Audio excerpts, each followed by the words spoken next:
In this session, we are going to perform a brutal and uncompromising autopsy on your wallet, because the reason you are broke is not because you do not make enough money. It is because you are running a malicious software program called the poverty algorithm, which has been installed into your neural circuitry by the banking cartel and the lords of the grid to ensure you remain a compliant battery for their system. You think that your bank card is a tool for convenience, but you are wrong. It is a remote control device that bypasses your logical brain and hotwires your dopamine receptors to ensure that you remain in a state of perpetual resource leakage. The soft man believes that he is a consumer, making free choices, but in reality, he is a rat in a digital maze where every turn, every notification, and every tap of the screen is engineered to extract his kinetic energy and transfer it to the shareholders of the system. We are going to dismantle the mechanics of the cashless society, not from a conspiracy perspective, but from a behavioral engineering perspective, to show you how the friction of payment has been removed to facilitate the acceleration of your enslavement. The architect understands that wealth is not what you earn, it is what you keep, and the entire financial ecosystem is designed to make keeping money biologically painful while making spending money biologically invisible. Let us begin with the concept of the frictionless trap. For thousands of years, when a man spent money, he had to physically hand over gold, silver, or paper, and this action triggered a response in the insula, the part of the brain associated with pain. You felt the loss of the resource physically. The banking system realized this was a barrier to profit, so they invented the abstraction of the card, and then the abstraction of the chip, and now the abstraction of the digital wallet. When you tap your phone to pay for a $5 coffee or a $5,000 watch, you feel nothing. The pain signal has been severed. You are swiping a piece of plastic or waving a glass screen, and the dopamine hit of the acquisition is instant, while the reality of the loss is delayed until the end of the month. This is a temporal hack. They have separated the pleasure of consumption from the pain of payment by 30 days. The soft man cannot process this time gap, so he spends like a king and lives like a serf. The architect reintroduces friction. He understands that to break the algorithm, he must make spending painful again. He uses cash, not because he is old-fashioned, but because cash is a physical tether to reality. When you break a $100 bill, you see the fragments disappear, and your brain registers the damage. This stops the leak. You must implement the analog firewall, where for all discretionary spending, you use physical currency. This single protocol destroys the algorithmic conditioning because you cannot tap a piece of paper. You have to count it. And in that moment of counting, your prefrontal cortex wakes up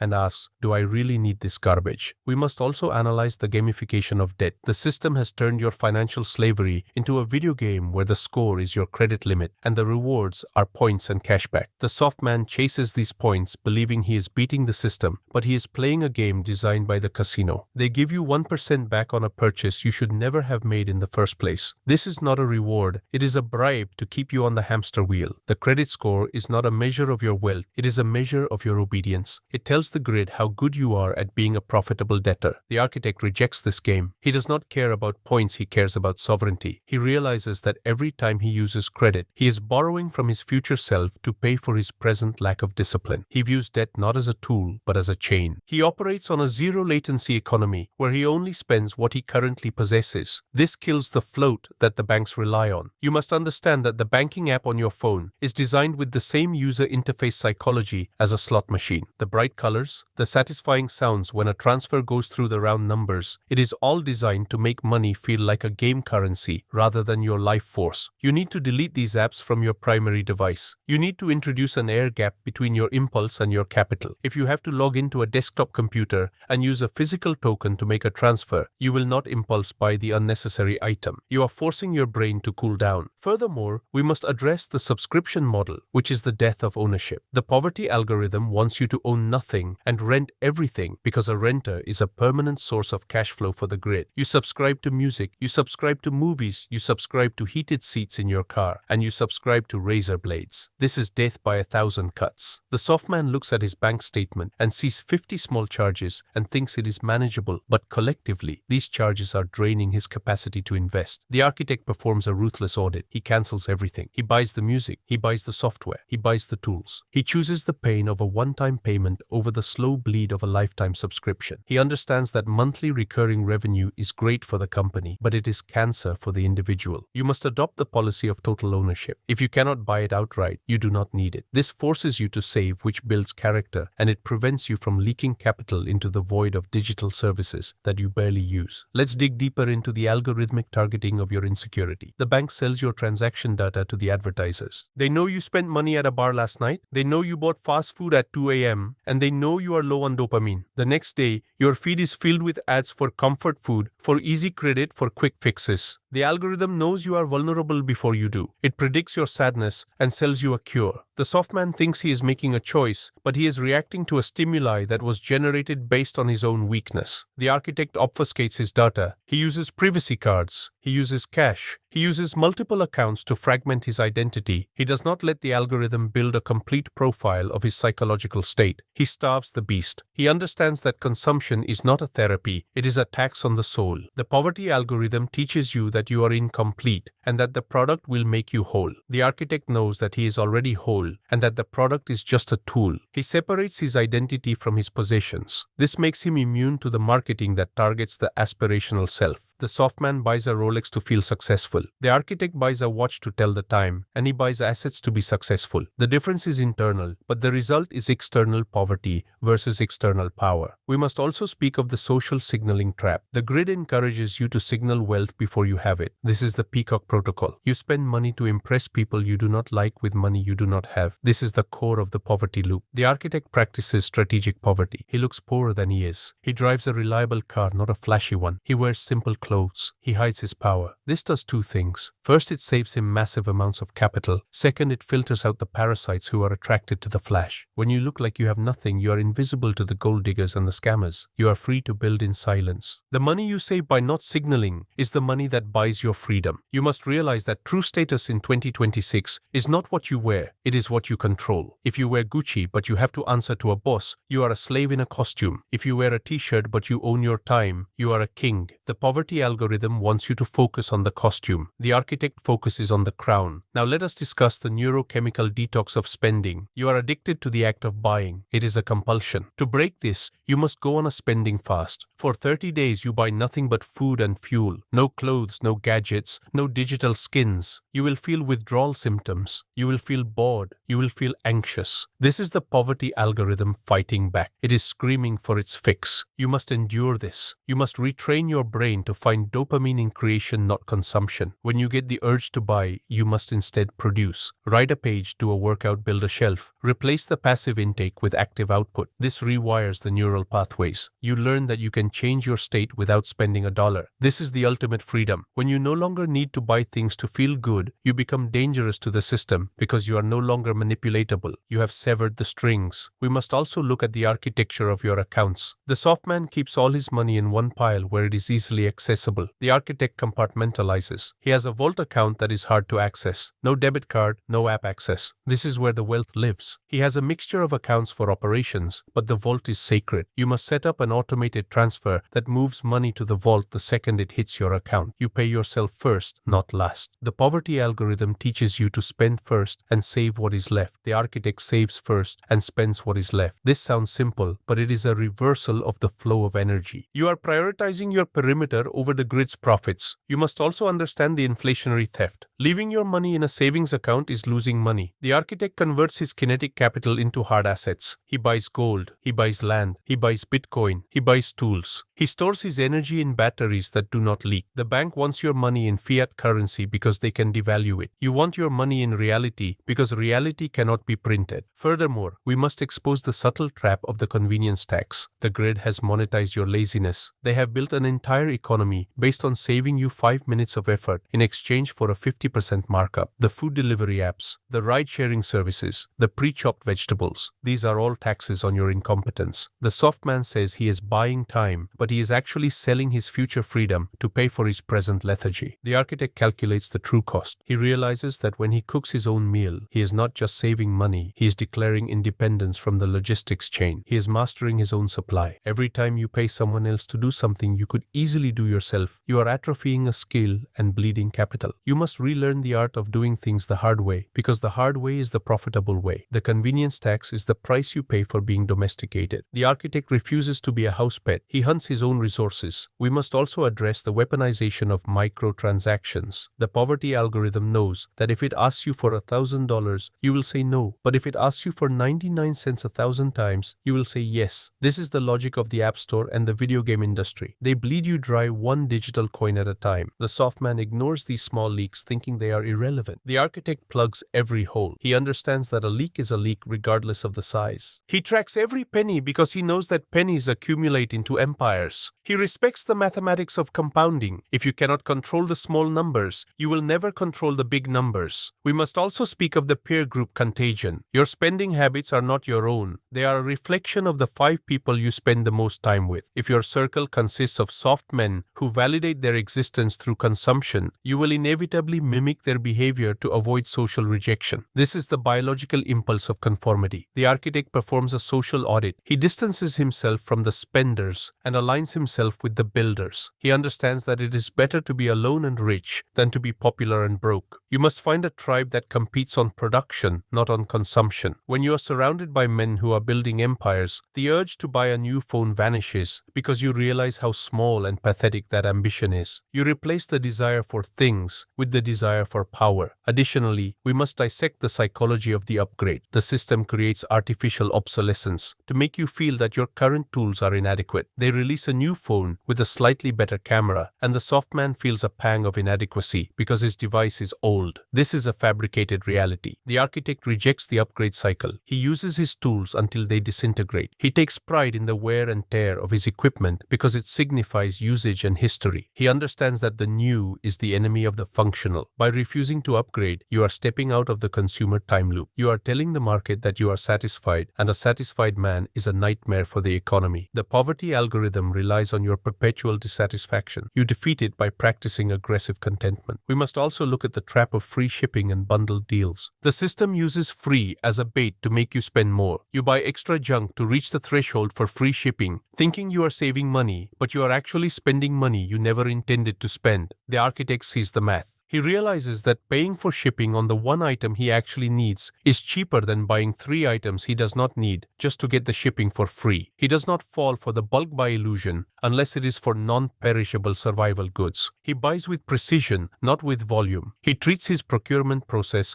like a military operation, not a shopping spree. We must also consider the danger of one-click ordering. This feature was invented to bypass your second thoughts. It removes the checkout process where you might change your mind. The architect disables this. He forces himself to enter his address and his card number every single time. This creates a cooling off period of 60 seconds. In those 60 seconds, the impulse often dies and the logic returns. You must build barriers against your own weakness. You must be the enemy of your own convenience. Finally, we must address the ancestral perspective on resources. Your ancestors did not survive the winter by buying Funko Pops and subscribing to Netflix. They survived by hoarding resources and managing scarcity. The poverty algorithm tries to disconnect you from this survival instinct by creating an illusion of infinite abundance. Buy now, pay later. Zero down. It is a lie. Winter is always coming. The architect lives in a state of preparedness. He views every dollar not as a unit of pleasure but as a bullet in his magazine. Why would you fire your bullets into the dirt? Why would you trade your ammunition for a moment of distraction? You must cultivate a respect for the energy that money represents. It is your time. It is your sweat. It is your life. When you waste it, you are disrespecting your own existence. The poverty algorithm is a disrespect of the self. The architect practices radical self-respect, which manifests as extreme financial discipline. So here is the protocol for deprogramming. Cut the cards, remove the apps, switch to cash for the daily grind, cancel the subscriptions, stop the signaling, starve the algorithm of your data, endure the boredom, build the vault, convert to hard assets, and most importantly realize that every time you resist the urge to tap that screen, you are winning a war war against a system that wants to turn you into a battery. You are reclaiming your mind. You are reclaiming your future. You are stepping out of the maze and looking down at the rats and realizing that the exit was always there. It was just blocked by a pile of shiny objects that you no longer need. The card is the leash. Cut the leash. Walk away. Be free. This is not about saving a few pennies. This is about saving your soul from the digital meat grinder. The bank is not your friend. The app is not your helper. They are the enemy of your sovereignty. Treat them accordingly. Close the loop. Lock the gate. Architect your abundance. This is the only way to survive the financial winter that is coming. Do not let them turn you into a statistic. Be the anomaly. Be the one who kept his resources. Be the architect.